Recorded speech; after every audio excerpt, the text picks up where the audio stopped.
अस्सलाम वालेकुम नाज़रीन, AJ व्लॉग में खुश आमदीद। मैं हूं आपका होस्ट जुनैद और आज हम सांपों की फार्मिंग के हवाले से आपको वीडियो भी दिखाएंगे और कुछ मालूमात भी फराहम करेंगे। क्या सांप खाने के फ़वाइद भी हो सकते हैं? हांगकांग के अलावा वियतनाम, थाईलैंड समेत दुनिया के मुख्तलिफ ममालिक में सांप के गोश्त का इस्तेमाल किया जाता है। अमेरिका की एक पिज़्ज़ा कंपनी ने सांप पिज़्ज़ा मुतारिफ करा दिया।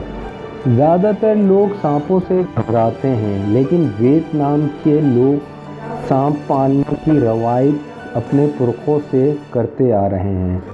वियतनाम की एक मुकामी अखबार की एक रिपोर्ट के मुताबिक एक किसान था जो पहले किसान का काम किया करता था, लेकिन अब अपने घर में जहरीले सांप की अफजाइश करता है। उसका कहना था कि मैंने सांपों की तजारत के बारे में बहुत कुछ सुना था और इसने सोचा क्यों ना हम भी सांपों की फार्मिंग करें। जब ये घर गया तो इसने अपने वालिद के साथ बात की कि हम घर में सांपों की फार्मिंग करना चाहते हैं, जिसके लिए इन्हें तजर्बा दरकार था जो इनके पास नहीं था। सांपों को किस तरह रखा जाता है, इनकी फार्मिंग का क्या तरीका है और सांप क्या पसंद करता है, क्या पसंद नहीं करता, ये जानना और सीखना बहुत ज़रूरी था फार्मिंग से पहले। वियतनाम में एक ऐसा भी गांव है जहां सांप पालने की रवायत है। सांप पालने की टेक्निक सीखने के लिए ये उस गांव गए और फिर इन्होंने सांप पालने की टेक्निक वहां से सीखी। 2014 में बाप बेटे ने अपने घर पर सांप पालने का फार्म बनाया और उसके लिए उन्हें वियतनामी 100 मिलियन का कर्ज लेना पड़ा। शुरू में इन्होंने सांप फार्मिंग के लिए 18 पिंजरे बनाए। पिंजरों को यकीनी बनाया जा सके कि पिंजरों से कोई सांप फरार ना हो सके, ताकि दीगर अफराद और पड़ोसियों को सांपों से महफूज रखा जा सके। वियतनाम की गवर्नमेंट ने सांप की फार्मिंग को लीगली लाइसेंस फराहम किया है। जो लोग फार्मिंग करते हैं और तजर्बा रखते हैं उन्हें लाइसेंस दिया जाता है। फार्मर का कहना था कि सांप साल में 2 बार अंडे देता है, जुलाई और मई के दौरान। हर एक झोल में 15 से 20 अंडे होते हैं। इनका कहना है कि अंडों और गोश्त की बढ़ती हुई मांग को पूरा नहीं कर पा रहे। इनके पास जबकि 450 सांपों का घर है, लेकिन मांग पूरी कर नहीं पा रहे, जिस पे उन्होंने कहा कि हम मज़ीद चाहते हैं कि और फार्म बनाएं या अपने फार्म को मज़ीद बड़ा करें। फार्मर का कहना था कि सांप पालना मुनाफा बख्श है। इनका कहना था कि सांपों की देखभाल करने के तरीके की तरबियत देने के लिए भी हम तैयार हैं। एक सवाल पे उन्होंने बताया कि सांपों को बहुत ज़्यादा खुराक की ज़रूरत नहीं होती और ये शाद व नादिर ही बीमारियां लाते हैं। फार्मर से पूछा गया सांप की खुराक के बारे में, तो फार्मर का कहना था गर्मियों में 2 दिन में 1 बार खाते हैं और सर्दियों में महीने में 1 बार खाते हैं। फार्मर ने बताया कि सांप मेरे ख़ानदान को सालाना तकरीबन वियतनामी 250 मिलियन का खालिस मुनाफा देते हैं और इस कमाई से उन्हें गुर्बत से निकलने में बहुत मदद मिली। इनका कहना था कोबरा सांपों की किस्म दूसरे सांपों से सख्त होती है। सांप भी जहरीला है, लेकिन एक बार जब आप जान लें कि उसे किस तरह काबू करना है तो सांप से आप खौफ नहीं खाएंगे। वियतनाम के एक माहौल दोस्त का ये भी कहना है कि जंगलात से सांप पकड़ना और उन्हें मारना हकीकत में जंगलियाती इकोसिस्टम को ख़राब करने के मुतातिफ है और इसकी वजह से ऐसी जंगली हयात में इजाफ़ा होने लगेगा जो सांप की खुराक बनती रहती हैं।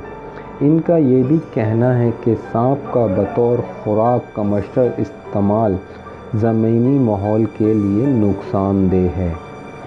ویتنام کے لوگوں میں یہ تاثر پایا جاتا ہے کہ انسانی بدن کا اندرونی درجہ حرارت بلند ہو جائے تو اس کو قابو اور کم کرنے کے لیے سانپ کا گوشت فائدہ مند ہے۔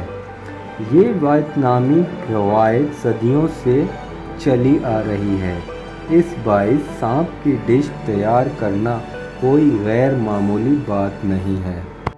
اس روایت کے مطابق سانپ کے گوشت سے سر درد میں کمی آتی ہے اور نظام ہضم کی پیچیدگیوں کا خاتمہ ہوتا ہے۔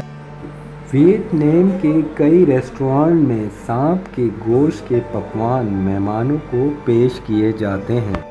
کئی ریسٹورانٹ اور اسٹال میں گاہکوں کے لیے سانپوں کو ایک صندوق میں رکھا جاتا ہے اور مہمان کی پسند کے مطابق پکانے سے قبل اسے نکال کر کاٹا جاتا ہے۔ ریسٹورانٹ میں آنے والے مہمانوں کو سانپ کا خون بھی پیش کیا جاتا ہے جو وہ چاولوں سے کشید کی گئی شراب میں ڈال کر پیتے ہیں۔ ایسی خصوصی ڈش کھانے والے کسٹمر نے ایسے کھانوں کو لذیذ قرار دیا ہے۔ اس کے شوقین تو یہ بھی کہتے ہیں کہ کھانے کے بعد جسم کے اندر یہ قوت کا باعث بن کر ایک نئی فرحت فراہم کرتا ہے اور جسمانی توانائی میں اضافہ بھی ہو جاتا ہے۔ سانپ کے میٹ کو کھانوں میں کئی طریقے سے پکایا جاتا ہے۔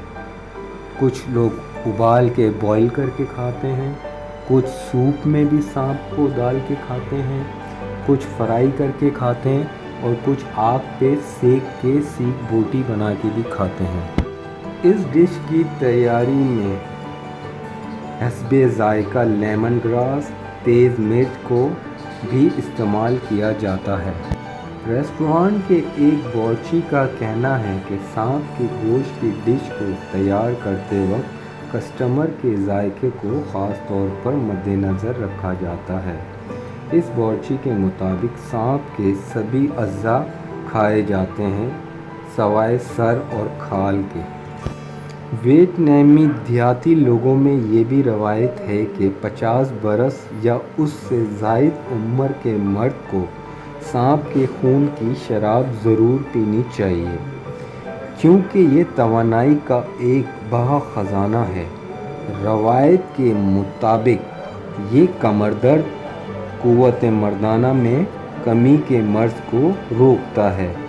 یہ بھی کہا جاتا ہے کہ سانپ کا گوشت انسانی ہڈیوں کو مضبوط کرنے کا بڑا سبب بنتا ہے۔ اور ویتنامی سبھی لوگوں کا یہ کہنا ہے کہ یہ روایت ہمارے یہاں صدیوں اور پرخوں سے چلی آ رہی ہے۔